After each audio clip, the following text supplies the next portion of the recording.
Have you ever spent hours brainstorming ideas only to come up empty? You're not alone.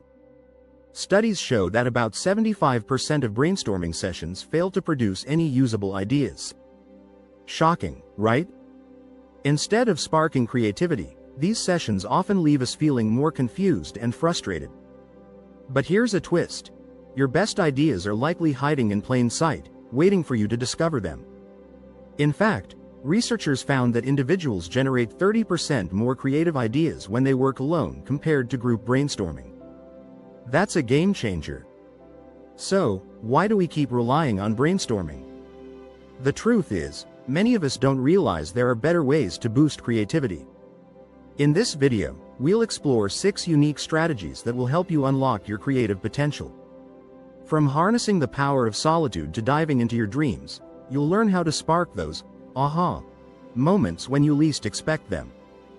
Get ready to transform the way you think about creativity. Let's dive in and discover why your best ideas won't come from traditional brainstorming, and what you can do instead. Chapter 1. The Brainstorming Trap.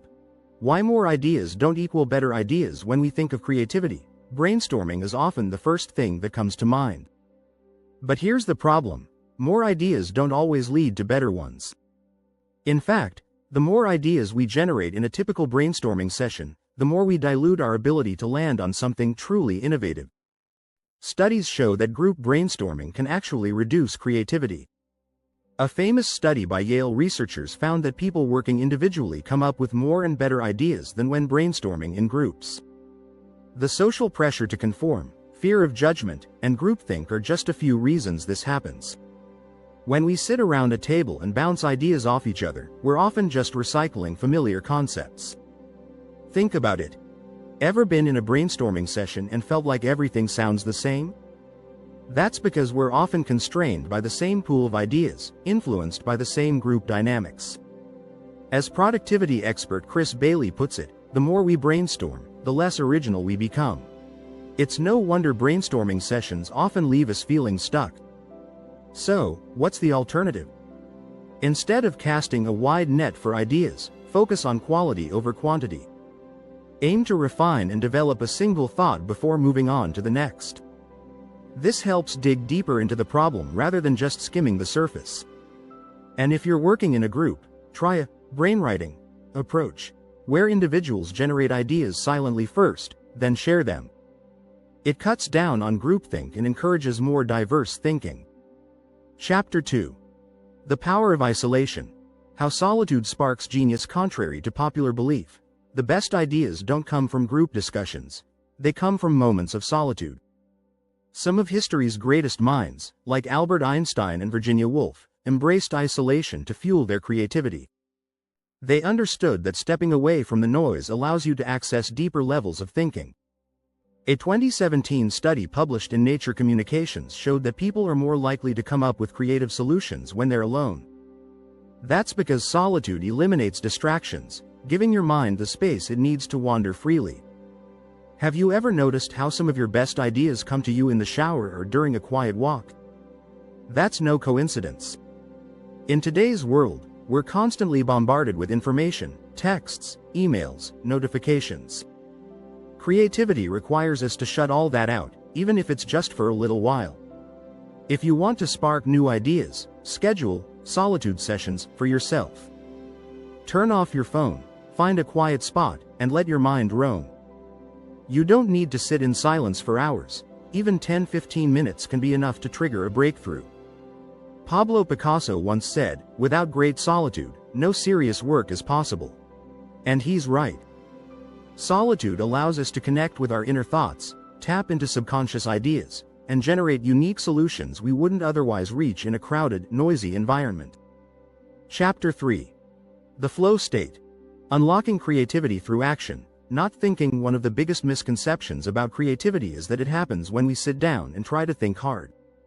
But here's the truth. Overthinking can kill creativity. Our best ideas often come when we're not actively trying to generate them. This is where the concept of flow comes in. Flow is a mental state where we're fully immersed in an activity, losing track of time and space. When we enter flow, we stop overanalyzing, and our brain gets into a rhythm that makes creativity feel effortless. Research by psychologist Mihaly Csikszentmihalyi, who coined the term flow, found that people are up to 500% more productive when they're in this state. Think about how often an idea hits you while you're doing something completely unrelated, like jogging, cooking, or playing music. That's flow at work. It happens because your mind is relaxed, not bogged down by forced problem solving. Even Albert Einstein famously said, "I think 99 times and find nothing. I stop thinking, swim in silence, and the truth comes to me." So how can you tap into flow? The key is to find activities that fully engage you but don't require too much mental strain. It could be something physical, like running or painting, or something simple, like gardening. The point is to focus on doing rather than thinking. When you let your mind wander freely during these activities, your brain makes unexpected connections, leading to those aha moments. Instead of forcing yourself to come up with the next big idea, allow yourself to enter flow. The creative breakthroughs will follow naturally. If you're enjoying these insights and want to learn more about unlocking your creativity, be sure to subscribe for more tips and strategies. Chapter 4. The Subconscious Engine. How sleep and dreams fuel creative ideas. Believe it or not, your brain keeps working on ideas even when you're asleep. There's a lot of power in the subconscious mind, and sleep plays a crucial role in processing information and sparking creativity. In fact, researchers from Harvard Medical School found that people are 33% more likely to come up with a creative solution to a problem after a good night's sleep. Ever had a dream where a brilliant idea just seemed to pop into your head? That's no coincidence. Artists like Salvador Dali and inventors like Thomas Edison famously used micro-naps to tap into this dream state for creative inspiration. They would drift off for just a few minutes, allowing their minds to wander, then wake up and capture whatever images or thoughts came to them. Dreams can reveal connections we don't consciously think of, but our subconscious mind does. A 2004 study published in Nature found that participants who slept after trying to solve a problem were twice as likely to figure it out compared to those who stayed awake. Sleep literally helps reorganize information in the brain, making creative insights more likely to emerge. To make the most of this, try keeping a dream journal. Write down whatever comes to you first thing in the morning, even if it seems random or nonsensical. You'd be surprised at how often these notes can lead to new ideas later on. And if you have a problem you're trying to solve, think about it before going to bed. Your brain will keep working on it while you sleep, possibly delivering the answer when you least expect it. Chapter 5. Curiosity over creativity. Why asking better questions is key. Here's something that doesn't get talked about enough. Creativity doesn't start with ideas. It starts with asking the right questions. The late Steve Jobs once said, "Innovation is saying no to 1,000 things." What he meant was that finding the right problem to solve is often more important than the solution itself. Instead of focusing on generating ideas, focus on asking better questions. When you ask creative, open-ended questions, you invite fresh thinking. Take Albert Einstein, for example. He was famous for saying, "If I had an hour to solve a problem, I'd spend 55 minutes thinking about the problem and 5 minutes thinking about solutions." He believed the quality of the question determined the quality of the idea. Research also backs this up. A study by Harvard Business Review found that businesses that foster a culture of curiosity are more innovative. When employees are encouraged to question assumptions, they're more likely to come up with novel solutions. The same applies to individual creativity. So how do you start asking better questions?